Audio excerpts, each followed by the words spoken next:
Good afternoon, everyone. We are live here. I am based in Baltimore. I'm at Ulman House. Brock Yetzome, President CEO of Ulman Foundation. Excited to welcome you to the first of what will surely be many conversations. This is Cancer Interrupted. It's a new series of conversations that we're excited to kick off today with inspiring individuals that are in our community, and we have a great lineup for you today. So I'm here in Baltimore. It's beautiful today. Hopefully it's beautiful wherever you're logging in. Before I turn over the virtual microphone to my longtime friend and our president, our founder, Doug Ulman, I want to take a moment to thank Doug, my longtime friend, as well as my new friend, Nathan Adrian, for joining us today to have a conversation. Thank you guys for being here with us today. My pleasure. Thanks for having us. Awesome. So this idea was born out of, there's a lot of interesting, inspiring folks in our community. We thought it'd be a great chance to open that up to the rest of the folks that, log in and join us every single day. So I know this will be a lively, informative, inspiring, perhaps humorous at times conversation between the two of you. And so I'm gonna log off and join like all of you are on and watching this, but I'm gonna turn over the virtual microphone over to Doug Ulman, our founder and longtime friend and three-time cancer survivor. So Doug, the microphone is yours. Awesome. Thanks, Brock. Thanks everybody for joining today. Before we dive in, it's such an honor to be here with my fellow AYA cancer survivor, Adrian, to kick off Men's Health Awareness Month. And before we dive into the conversation, I just want to thank Brock and the entire team at the Ulman Foundation for their tireless efforts. I mean, it has been now 25 years of working day in and day out, the internal team, the board, volunteers, donors, to raise awareness of young adult cancer advocacy and to provide more resources and support and navigation for young adults who find themselves hearing those three words, you have cancer. And Cancer Interrupted is just the next sort of phase of programming. And we're excited to have this conversation today and see all that Brock and the team develop and implement in the future. So thanks to the team. Thanks for joining. And Nathan, welcome. Hey, thanks for having me. I'm excited to be here. Yeah, this is going to be a lot of fun. For most people who are tuning in, they have stayed up late at night. They've watched the Olympics. They probably know more about you than maybe a lot of others in their life, given your public persona. And we'll get to that in a minute. But obviously, you have won championships around the world. You've traveled the world. You've competed at the highest level. You've won 8 Olympic medals, including 5 gold medals. You are one of the best athletes in the world. And so what I thought we'd do to start is just talk about your health in general as someone who sort of grew up in the pool and grew up sort of training their body to do something specific. Because I think a lot of times guys in particular are sort of known for not going to the doctor, not sort of being as in touch with their physical well-being. But clearly you had to be, given what you were training for throughout your life. What was that like? Oh yeah. I mean, it was, it's interesting because people ask all the time, like, how much time did you spend in the pool training? How much time do you spend in the weight room doing this, doing that? And there was a lot, it was up to 5-6 hours a day. But like, it was a 24/7 job. Right? Because I needed to be sharp. I needed to be good in the pool. If I'm supposed to be going my race pace times, but for whatever reason, my body's not letting me go those race pace times, that day is ultimately, not optimized. I wouldn't say it's wasted, but it's not what I want to get out of that day in terms of training. So especially as you get a little older, and so I'll say, like, as a young man going through college, still maybe on the tail end of puberty, it's almost like, having those extra hormones in my body, I could recover from anything. As you get a little bit older, that's when you're like, oh, okay, like I need those 8 hours of sleep. I need to hit my routine. Need to stop looking at blue lights a certain hour. Not messing around with bedtime, making sure I'm hitting like my deep sleep, those circadian rhythms, and keeping them nice and consistent. All those things end up adding up to these little marginal differences. and you start to really recognize like what will throw you out of your rhythm. Maybe if it's like a big steak dinner before a big day the next day, and it just makes you feel kind of heavy in the water, it's not what you want. That's certainly a thing. It was certainly a thing for me. So that awareness piece is absolutely huge. When we're talking hundredths of a second, you just know something is off. Oh, I slept funny. My shoulder is off. I need to go see the trainer. I need to take the extra 20 minutes before practice. I'm going to go see the trainer. Maybe I can get some treatment, some active release technique, or maybe some extra stretching, whatever it may be, so that I feel like I'm firing on all cylinders or as good as I could that day. Yeah, that's amazing. I mean, how much of that, clearly you were on all sorts of teams, right? I mean, we think of it as like an individual sport, and in some cases it is, but how much of that is sort of prescribed by coaches, teammates, or how much do you have to learn on your own? Like when you're not sleeping well, is that just something you got to figure out? If you're not eating well, how much of that is individual versus here's the regimen and you got to stick to it? Man, that's a great question. So really, I was lucky in, it was sort of out of design too, in that in high school, I got to travel to watch my brother swim at Pac-10s, right? And he swam for University of Washington. And when I go to Pac-10s, where University of Washington was a good swimming school, but it wasn't like the top tier one.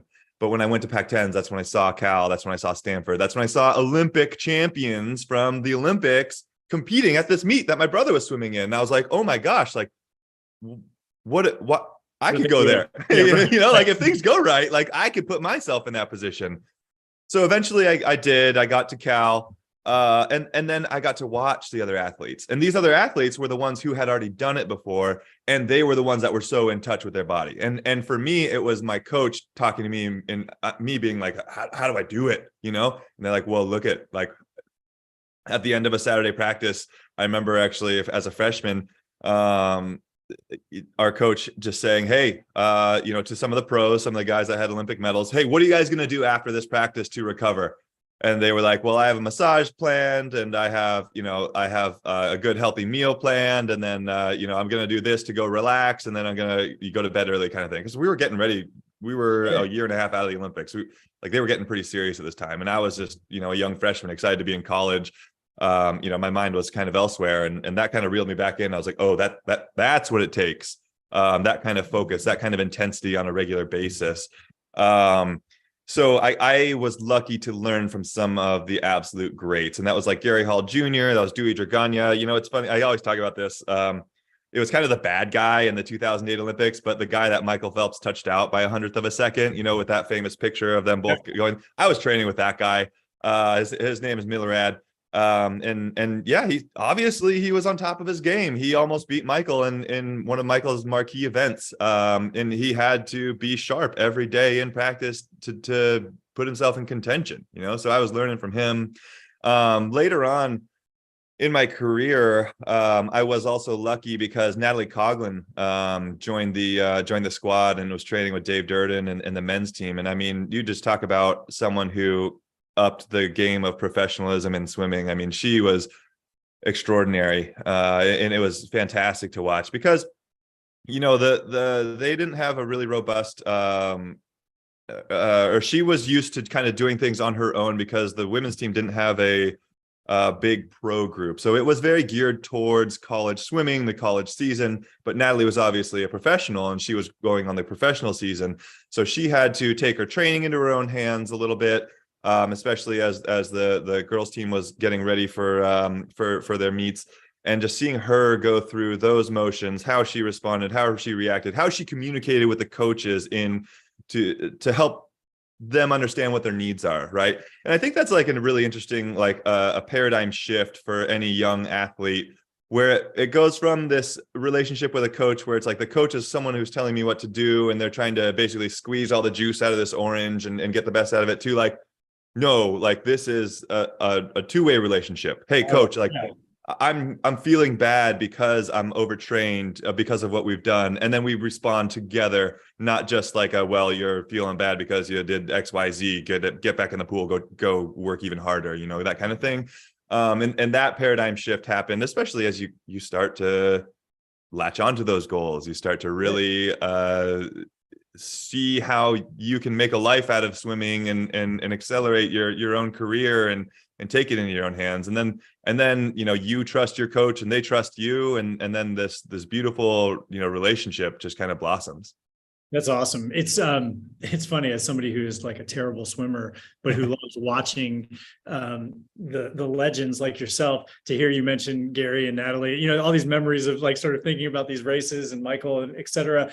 It's also, it strikes me that there's a parallel between sort of health and well-being in terms of, in this day and age, people are recommending things all the time. You should do this, you should take this, you should buy this, but it has to be personalized. It has to be based on who you are and what you need and what you desire and what your goals are, not just the general population. And we're going to get to your sort of cancer journey in a minute, but this idea of being a part of a team where you were exposed to some of the best people that you learned from and that supported you and you could support them.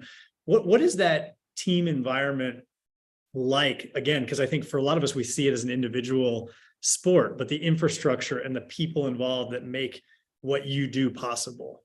Oh my gosh, it's such a fantastic question, because it really is kind of the secret sauce, especially at least I feel like it was our secret sauce at Cal. And since Dave Durden has gotten there, I think in 2010 we got second at NCAAs, and he's gotten first or second every year since then. So he's putting his name down there in an all-time great category for college coaching. And I swam for him as a college athlete for 3 years, and then I swam for him for almost 10 years as a professional athlete. But I got a whole lot out of what he was able to create in terms of the culture of the college team, and a whole lot of that is just accountability. Waking up at 5 a.m. we do it, it's not fun. And when you have to try to do it on your own, it's really hard. Right. When you have 35 other guys there that are expecting you to be there, that are going to count on you to score points at the end of the season, and like that is put out there. Like, hey, this is a team. If you're not showing up, like, you're not doing your part for the team, and it's a disrespect thing to those who are putting in that training and that effort. So once you get everybody kind of in the same boat, rowing the same direction, it's a really fantastic experience. You can't, to be fair, you cannot train at 100% intensity all the time. You just cannot do it. But when you have everybody rowing in the same direction, and you have a captain like Dave Durden, the coxswain, telling us when we need to go 100%, that's when really special things happen. Because in our off days, we're relaxed, we're having fun, we're throwing music up on the speakers, and we might have a relaxed paper workout day and enjoy the California sun that day. But the reason why we're doing that is because the next day is going to be so hard that for me, it was like, to achieve success, it's like I want my whole body to cramp up because I'm pushing myself so hard, right? So that was really what it takes to get the most out of, at least for me, I guess, as an individual, like having that community of people that were like, I knew they were giving it their all, right? And that helps me give my all, and that makes that effort feel like less painful, to be just honest. And I know you go, I go, let's go, and then let's compete, let's fight. It's like sparring in practice. And then afterwards, let's go hang out, tell stories in the shower, and then get breakfast together, because we're still really good friends. It was a really, really I don't know, I want to say unique, but I don't know anything other than that. It was just such a fantastic group to be a part of for so many years. Yeah, it's interesting to hear you talk, because I think a lot of people who have had that experience in some form or fashion, they yearn for it again. Oh, yes. And like, it's really hard to find in your professional life or in sort of the next phase. And as you were talking, it reminded me, one of the things that Brock and the Ulman Foundation team are so focused on is creating community, right? And so when you bring people together that have a singular aligned mission or goal, you get some of that feel, right? Everybody's working towards something that none of us could do on our own. And it struck me when you were talking about training, Brock and I actually had the privilege of playing for this legendary high school soccer coach who sounds like your coach. I mean, state championship every year, the whole thing. And he used to have this saying in soccer, he would yell all the time. He would say, walk when you can, run when you must. And it was this whole notion that like, you got to take care of yourself to be able to sprint when you have to sprint, but you can't sprint the whole game. Like, it's not possible. And just like you were saying in training. So I'm curious, I mean, look, we've all lived through COVID, right? But yet in the last 5 years, if I'm not mistaken, you had a cancer diagnosis, COVID, marriage, a child. I mean, you've done a lot in the last period of time, more than most people pack into a finite amount of months. So let's start with the cancer. I mean, given how in tune you are with your body, how did that come about? And what was that sort of diagnosis period or phase like? Yeah, I have a few more wrinkles than I used to 5 years ago, and it is certainly from what has happened, not just sun exposure from being outside a lot, but oh my goodness. So just backing up a little bit. So 2018, in August of 2018, my wife and I got married. The day after we closed on our very first house together. And then right around November, December time, I felt a lump. And that was that, so I really thought, hey, this marriage thing and buying a house and closing and then, getting the keys and then packing up, leaving for our honeymoon the next day. That's got to be the craziest right now. Now I can settle and I can train for the Olympics, right? Because we're getting ready to train for 2020. And then here I am, and I felt it shortly before a competition, actually. And I was like, oh man, this is weird. There was a little bit of pain. Like I felt it because I had kind of brushed against myself. And we're talking about men's health, and what a normal brush against that area feels like. What extra pain relative to the amount of pressure down there feels like. And it's like, whoa, that felt off. Then I kind of did a self test, and I was like, whoa, it's swollen and it's a little bit hard. That's weird. It's painful. Okay. Like I had my meet, and then I was like, hey, listen, if this doesn't fix itself in a week, I gotta go in. I gotta go talk to my doctor. That's kind of like been how I was raised. My mom was a nurse. I have a lot of, medical people in the family. You give it a day or two. If it's getting better, you see how far it gets better. If it gets all the way better, great. If not, then we got to go talk to somebody about it. So it got better in terms of pain, but swelling and hardness was still there. So it was time to go talk to somebody about it. I go to the doctor, he feels it, and he's like, okay, and my doctor, I think actually this is something too for Men's Health, month too. You got to have a good primary care doc. You can't I can't stress how important it was to me in my own health journey, that I had this prior relationship with him. I felt comfortable enough to be like, hey, dude, I got to drop trout. You got to check this out. Like it's kind of weird if you go to urgent care and you get someone that you've never seen before and somebody that you're probably not going to see again. And you're like, oh, so it was really important for me to have that. And he was like, all right, let's see it. And we did it. And he, in that you get to know him as a friend.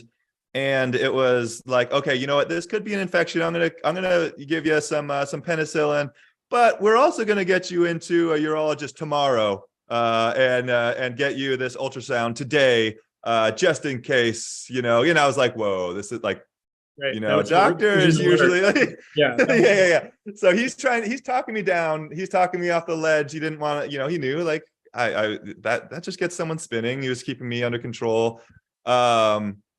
And that's kind of when those wheels start going in motion, and it went as quickly as that. We couldn't, the imaging place didn't have room for me that day. They worked me in the next morning, like early before it even opened. I got there a half hour early.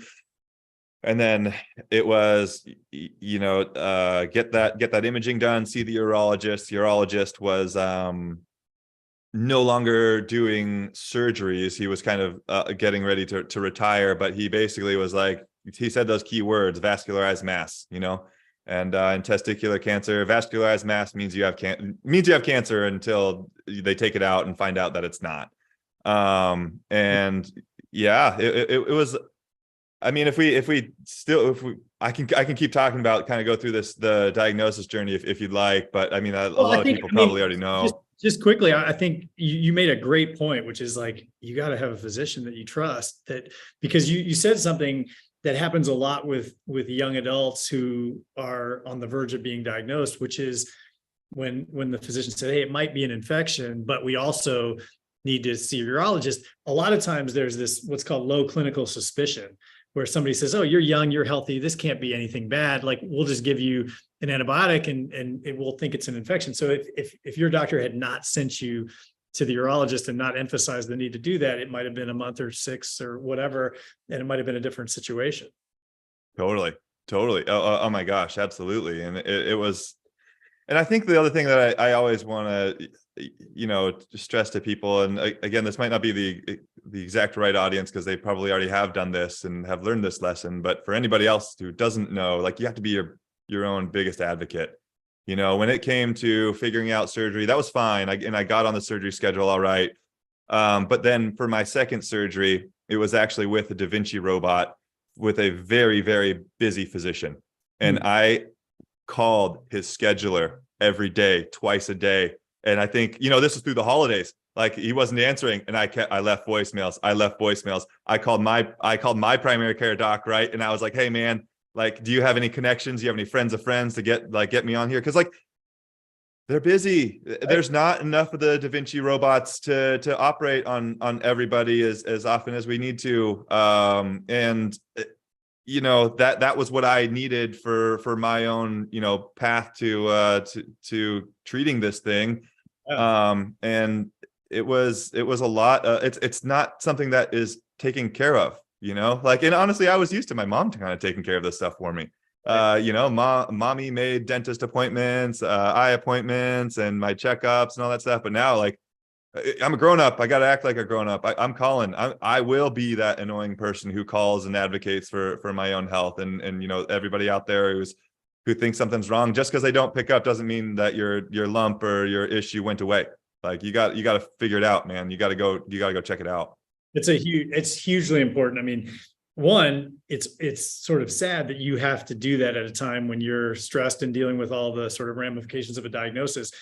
But we hear from people all the time who say, like, I don't want to be annoying. I don't want to. And it's like, it doesn't matter. Like, nobody is going to say you have to call, you have to do whatever it takes. And somebody once told me, this isn't like picking a college, right? Like you want the best, you want what you need at that moment. And, I actually think that doctors respect that and appreciate that, and they don't get annoyed by it. They think, hey, this person is doing everything that we have sort of emphasized publicly that people should do when they have a challenging health situation. I think that's exactly right. It is that, and there is a kind way to be annoying.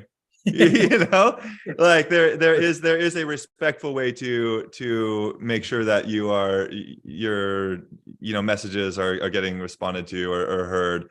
And I certainly encourage people to do that. But to your point, yeah, they know that patients have to be their own advocates, especially with how busy it is. So it's not going to surprise them. Yeah, totally. So okay. So August, November, I mean, you're newly married. Like, who do you tell? Who do you talk to? What, like, how did you get through that period? You obviously have teammates and coaches and family, but who were those people that were most intimately involved in that journey? It was really just everyone who you would expect at first. Obviously my wife, mom, dad. I just had to call, make a lot of phone calls. I felt like it was important. That they heard from me. And, I think at some point relatively early in the journey, I knew I was going to be public with it because of how much I got out of other people that were public with it, and how much just not comfort isn't the right word, but just like in some ways it is, because no one else understands. Everybody wants to be empathetic, but unless they had the same thing, they can't really be. So, when it was hearing from Lance or hearing from, Eric Shanto, who was diagnosed in 2008, or there's some great, there's a guy that ran a blog called The Ballsy Sense of Tumor. And he has so many ball puns. It just, for me to be able to sit and smile when I was looking at my phone, reading articles instead of sulking and feeling bad for myself, just like really was important in my healing journey. And not to say that those sulking the blue times have their place. It's important to recognize that, and I would be remiss not to say that.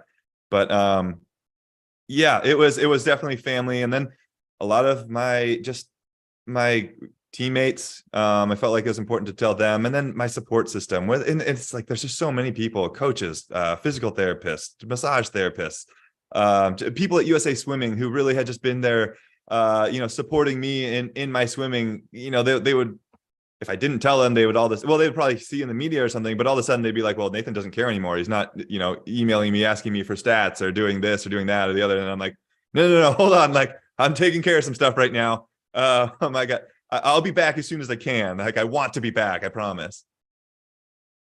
Yeah, that's amazing. I mean, it sounds like you were very fortunate to have incredible people, around you. Yes.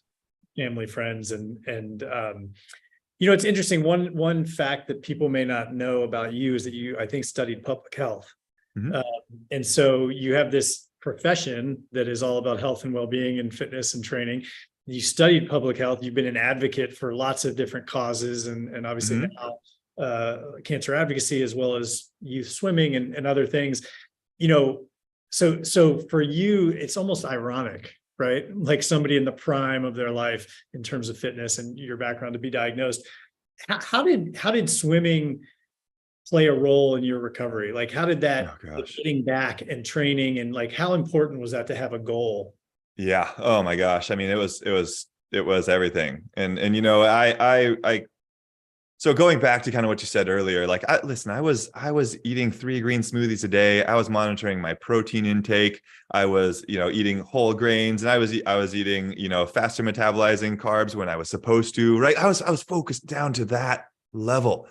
And then boom, I have this massive, life-changing diagnosis all of a sudden, very quickly. And I'm like, oh my gosh. So that was what changed very, very quickly. And sorry, I forgot what was the other part of the question?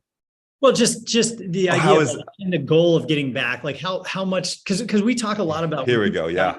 People often say, what can I do? And my advice to them is always pick something that's in your control. And because psychologically, like you might not be able to control the disease and everything else going on, but pick something that you can do or work towards, because it feels like you're in control. And that's exactly it. I needed a purpose. I needed a purpose so bad. And so there, it was 2 weeks for the incisions to heal fully before I could jump back in the water. And on day 14, and 0.00, I was in the water, and I needed it. Honestly, after day 3, my physical therapist was, she was incredible through this journey, and still just, one of my best friends through this entire thing, just helped me get healthy through it. She was in charge of rehab for the football team, but would always make time for me. And it was even like getting in to work with her and starting to break up scar tissue, making sure that the different layers didn't fuse together in ways that would restrict my movement. As swimming, you need so much mobility through your entire body. And, if I have this, 4-inch incision that just kind of locks everything down and it adheses, then I'm a little bit stuck. So we were working on that as quickly as the doctor allowed us to, which was honestly, I think 3 days later. And I absolutely credit, for as much as that helped me from a, physiological aspect, the mental, emotional aspect was so much more impactful.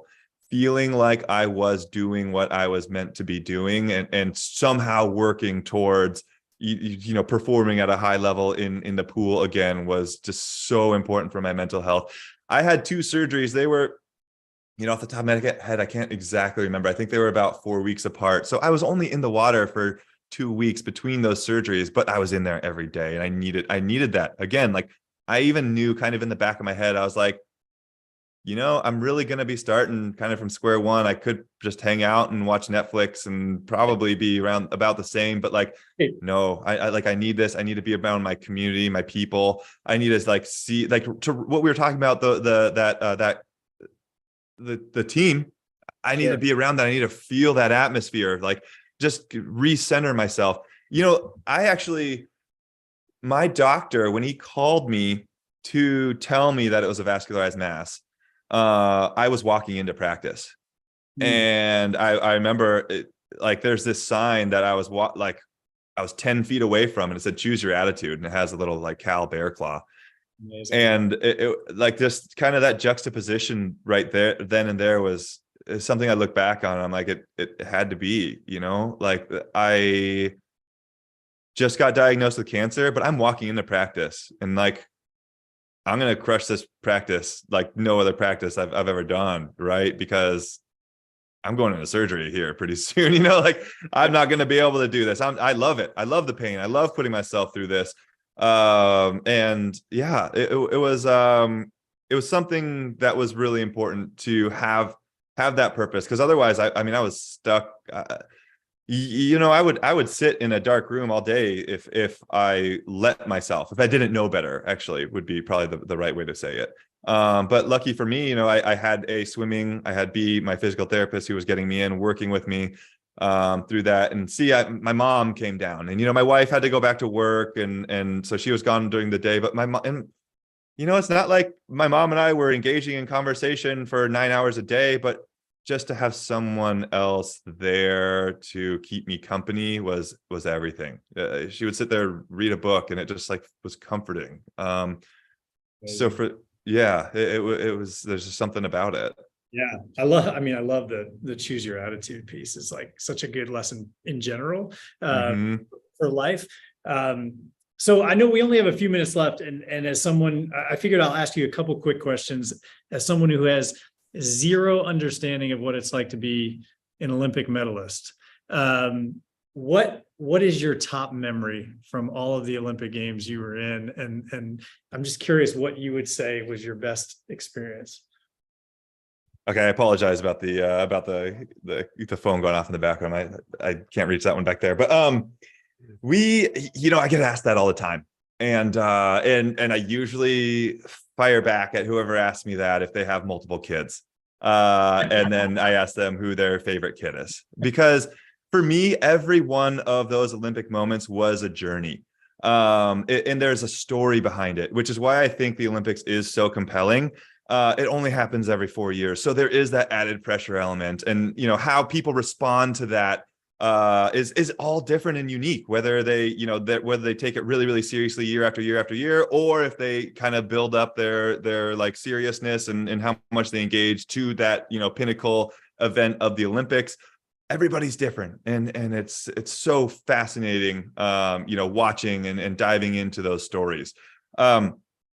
But just a quick overview. 2008, I was just a kid, and I was just learning. I was absorbing. I was watching Michael do his thing. I was watching Jason Lezak, Dara Torres. I was watching. That was like the prime of American dominance. We had Aaron Pearsall, we had Ian Crocker, we had Brendan Hansen, and Natalie Coughlin, and I got to watch all of that and absorb it and take different pieces of who was doing great things, try it out, throw it out the window if it wasn't working for me, or mold it into my own thing if I liked what it was. 2012 was different because I had started to qualify. And so 2008, I was just a prelims relay swimmer. Literally, like I was watching that fantastic relay where Jason ran down Elaine Bernard. I was in the nosebleed section, and the water cube was big enough that like the pollution would get like fog particles would like form around the pollution if you looked far enough across, because it was so big, so I was like, we were up there, and that was motivating for me. I wanted to be down there. I wanted to, like, I didn't earn it at the time, but I wanted to stare at the flag, hand on my heart, singing out the national anthem with those three other guys who earned the spot with me. 2012 was my opportunity to do that. I qualified individually. I had an amazing performance in the 100 freestyle. I won it. We won the medley relay. We got silver in the 400 freestyle relay.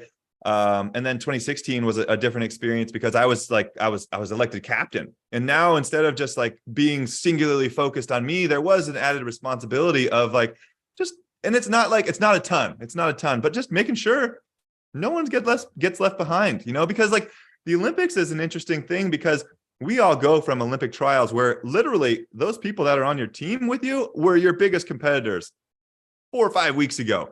So we got to switch gears really quick.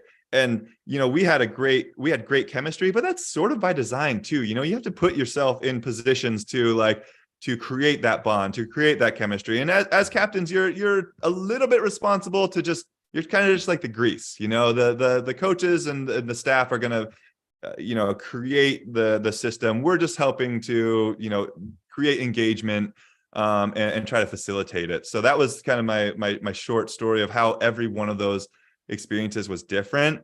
But, when you do ask, I do remember I had 2011 was a year that was pretty off for me. 2010 was one of my best years ever. I won the 50, I won the 100. 2011, I was all over the place because I just transitioned to being a professional. It messed with my head. I didn't know how I needed to motivate myself. That's a story for another time. And also one of my best friends, Matt Grievers, totally missed the team. And he was like, thinking about, is this what I continue to do? 2012 comes around. And I remember Matt is 6'8", I'm 6'6". We are in these dorm room beds. I'm trying to think. It was probably about 70 square feet, 60 square feet, tiny dorm room, two twin extra long beds, but they had to put an extra little shelf at the bottom of it so that our feet didn't dangle off the extra long bed. And, just a year ago, we were both just kind of we had off years. And then that year, Matt won almost at the world record. I won by 100th of a second. And we were the best of friends, rooming together, having the best time. And just I remember after I won my medal, he's like, dude, can you believe it? A year ago, who would have guessed? Who would have bet on us? Our parents, maybe, but it would have been a throwaway bet just because they love us and support us kind of thing. So that was this moment where it was just man, this is all so real. We just had our moment, our sporting moment. That was just this pinnacle of our, performance in our lives. That's awesome. And we got to share it together, and we were in each other's weddings, and there's just that's one of my fondest memories for sure. That's awesome. Again, it sounds cliche, but none of us watching today, none of us, understand what that's like. And so to hear you talk about the emotional side of it, not just in the pool, but the aftermath and the celebration of being with your best friend, and that it's really human, which is awesome. So let me close with this. What is the best thing about being a dad? Because I have 2 kids and I'm not going to pick one or the other. But as a relatively new father, what's the best part of that for you? Wow. I think the best part is, man,